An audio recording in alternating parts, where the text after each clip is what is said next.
Today I fucked up by eating 161 eggs in 13 days. I ate 12 to 13 eggs a day and ended up spiraling into severe depression and started having some pretty dark suicidal thoughts, like constantly thinking about cutting my neck or wrists off. Nothing brought me joy. I was so exhausted physically, mentally, and emotionally. All I wanted to do was stay in bed. I'm sure it was because I had way too much acetylcholine. Eggs are naturally rich in choline, which the body converts into acetylcholine. I remember feeling the exact same messed up way when I took supplements that increase ACH. How did I not see this coming? High ACH dampens dopamine and serotonin, leaving you feeling numb, apathetic, and consumed by dark thoughts. It also overstimulates the nervous system, causing you to burn out, feel anxious, and just utterly exhausted. I felt every bit of that. In case you're wondering, I ate so many eggs simply because I love them. I know it was a stupid decision, but love makes you blind, you know? Yolk high is real shit. I get this urge to put an egg on everything. I'll stick with 3 eggs a day max from now on. But first, I need to detox. First few days are gonna be rough. There will be cravings, withdrawal, maybe dreams about runny yolks. Gotta stay strong. No omelets, no sunny side-ups, not even a whiff of scrambled. I'm going cold turkey. Wish me luck. Too long did not read. Ate too many eggs, ended up deeply depressed with dark thoughts. Now detoxing and cutting back to 3 eggs a day. That is the weirdest and most interesting post that I have read so far on this subreddit. In a world of AI-generated, amateur creative writing slop, truly weird unhinged shit like this is like finding an oasis in the desert. Yolk high is real shit. What the fuck did I just read? Am I supposed to be getting high from eggs? Am I living life wrong? A dozen eggs a day? In this economy? Reddit really did a thing for me. Makes me wonder how depressed Gaston was in Beauty and the Beast. Today I fucked up by participating in a disappoint your parents party and actually disappointing my parents. Me and my group of friends like holding different themed get-togethers and parties with creative themes and incentives to dress up, like awarding gift cards and cash prizes to the best costume. Our last party was on New Year's Eve, and the theme was disappointing your parents. There was a lot of creativity, with people showing up pregnant, including the men, with the love child of maligned celebrities, inmates in orange jumpsuits, and sleazy drug dealers and pimps.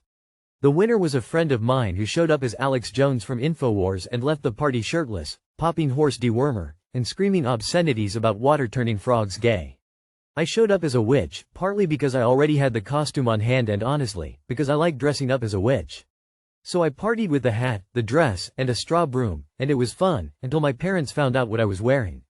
At first, I thought they were joking around, pretending to be disappointed because I had worn a witch costume a few times before when I was a teenager, mostly on Halloween.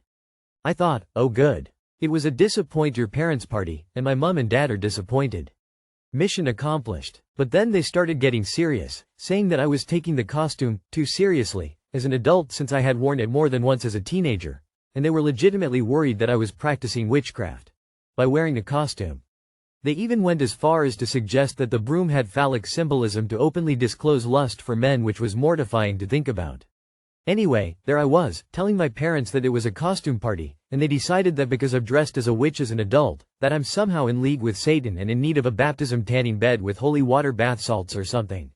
Since that time, they want to take precautionary measures by bringing me to church every weekend, humiliating me in front of clergymen by telling them that I'm wearing a witch costume as an adult, dumping the costume in the rubbish, and even wanting to review my playlist on Spotify to see if there's any influences to witchcraft. Needless to say, I've set all my social media to private and scrubbed my parents' comments from my posts, and refused to answer my parents' calls until discount Alex Jones surrenders his prize to me, since I've actually managed to disappoint my religious parents at the New Year's Eve disappoint your parents party. Too long did not read. Went to a disappoint your parents themed party, went dressed as a witch, and actually disappointed my parents with my costume choice due to their religious beliefs, and now they think I'm possessed and need an exorcism. Lol. My dad's family is religious like this too. To the point where my grandparents didn't want me reading Harry Potter. My grandfather used to literally rebuke the TV every time a commercial for anything related to it came on. I have a lot of religious trauma related to that upbringing. I stayed away from that side of the family for 15 years and only felt comfortable letting them back into my life recently. But religion is still a huge wedge between me and some of my relatives. Just know that you didn't do anything wrong. This is squarely a them issue. The broom had phallic symbolism to openly disclose lust for men. This feels like an epic self-report by your parents. I hope your mum doesn't have one of those newfangled satanic-powered brooms that vibrate. Pipe. You certainly deserve that prize though. 10 years from now. Why don't my children talk to me? To be fair, they sound pretty easy to disappoint. But you definitely deserve the prize. I hope the witch costume gets many more fun outings and they come to their senses. Highly religious parents are so wild to me. I don't believe in witchcraft, but I would full-on start practicing it now just to rile them up. FFS, stand up for yourself and don't go to a GD church to have a bunch of people shame you. It's a costume you wore to a costume party. It's not your responsibility to play their stupid game of nothing. Today I fucked up telling my coworkers why I don't date. 29 female, work in a place with a lot of older women. I love it. There's always food to eat and the place stays lively. The only downside is that I'm the only one unmarried and child-free, which makes them do everything they can to get me a relationship. With Valentine's Day around the corner, they've really been buzzing. It only mildly irritates me and I find it kind of funny, so no need for our. We were at lunch, gossiping as usual when they started to tell me about Valentine's being on a Friday and how it would be so cute if I got dressed up to go out that night and how they can help me pick an outfit. I jokingly told them, it took 3 men to teach me a lesson, I don't need another. They then started pestering me about what they did. In that moment I decided if I told them about my 3 worst dating experiences, they would leave it alone. I told them about the first guy who was in the military. We met on Tinder and talked for 2 weeks before he told me he was being deployed for a year to another country. While I was disappointed, he asked me if we could still talk and so I did. For 6 months we texted, talked on the phone, or FaceTimed nearly every day. We finally met and he got us a hotel to stay the weekend. We still kept in touch but the conversation was dwelling on his end. For his birthday I sent him a care package overseas. For my birthday, he texted me. In one of our conversations, he told me he was getting stationed in California. What did my stupid self do? Flew to California to surprise him? You know those, hey, I'm in your city, jokes? Yay, that was my silly ass. I now will never step foot in the state of California. They then went on about me being young and making mistakes. And they were pissed at me for chasing after a man. That didn't work, so I told them about the next guy, the first meet. He wore my favorite color to our first date and we spent nearly all day together. We went on 2 dates before I invited him to my Halloween party. However, when he got there, he flirted with every girl at my party. I let it go cause we weren't official, so I invited him to go out with me and my friends. While we were out, he once again flirted with every woman but me. One of my friends decided to be messy and asked him what his type was and he showed her multiple examples. None of them looked like me. They told me they hoped I stopped talking to him, but I sadly disappointed them by telling them I bought him a Christmas present, and a week later he stopped talking to me, and when I texted him 7 months later to catch up he told me he was building school buses in Alaska. That led to a lecture about taking hints and having a sense of discernment. I finally told them about the last guy. I meet him on an app, Q annoyed motherly sighs from the group. We talked for a few weeks before we went on our first date. The date was good and we continued to talk on Snapchat because he never wanted to give me any other social media. We planned to go out for Valentine's Day, so my friends went with me to pick out an outfit. February 13th, he cancelled on me. I was pissed, so I sent my friend to track down any other social media he had. Come to find out, he had a girlfriend. After that I learned my lesson. They asked me what lesson I learned. I told them that I was the problem and wasn't meant to date. Now I thought they would simply show me some sympathy, hell, pity.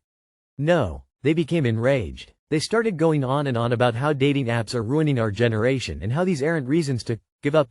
It's dating, not climbing Mount Everest, LMAO. One of them even told me she'll find all the men in the building that are single just for me. I hoped that if I told them how pathetic I was in dating, they'd feel bad, maybe a little uncomfortable, and leave me alone, but now they're determined to play matchmaker.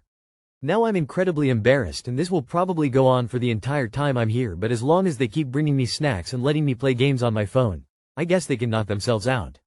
Too long did not read. I told my coworkers my worst dating stories so that they stopped trying to get me hitched. I thought it would get them to let it go, but instead they've kicked it into maximum overdrive. Edit. Listen, I get it, these experiences aren't that bad, but they still left me heartbroken and embarrassed. Watching everyone around you get treated to gifts and trips while you wait hours for a text back doesn't do much for someone's self-confidence. I have been on more than just these dates, these were just the men I thought liked me. They didn't start out badly. In the beginning, they were attentive, kind, and loving until they weren't, so I did everything I could to get them to like me again. When I am interested in someone, I go all out, but I found out that I'm not someone people go all out for. I learned to take the hint and be a cheerleader for others and love They sound like they care about you at least. None of this is a reason to stop dating. I think everyone has horror stories like this. But that being said, you are the one that can decide if you want to stop dating. You don't need anyone else to give you permission or their approval. I think it's just that part of the social contract is that we as humans regularly discuss our relationships because they are generally the most important things in our lives. That's what they're doing here, even if it is too much for you. You got a team of people on your side, take the win. Those experiences don't even sound that bad. LDRs are really difficult and rarely last. The second guy was probably just not that interested in you. And the third one didn't want a second date and flaked on you. This honestly doesn't sound like a big deal at all. You're never setting foot in an entire state again because of one letdown date? You're done with dating after 3 at worst mildly bad dating experiences? Look, if you aren't ready to date again now or ever, that's fine. That's your decision to make. But your stories were so tame, and it sounds like you have a group of women who are all well-meaning and on your side. If anything, they're more in your corner now, so I'm struggling to see where the foo is. Basing it off of 3 experiences is fucking wild to me. I've never been able to make the logical leap of, these 3 people behaved this way, so most other people from the same group will behave the same way. But these people are way too up in your business over it. Is it a stupid choice? Yes, but it's your life. You get to make your own decisions regardless of how wise they may or may not be, so long as those decisions don't harm someone else. Tell them to mind their own fucking business, to be honest.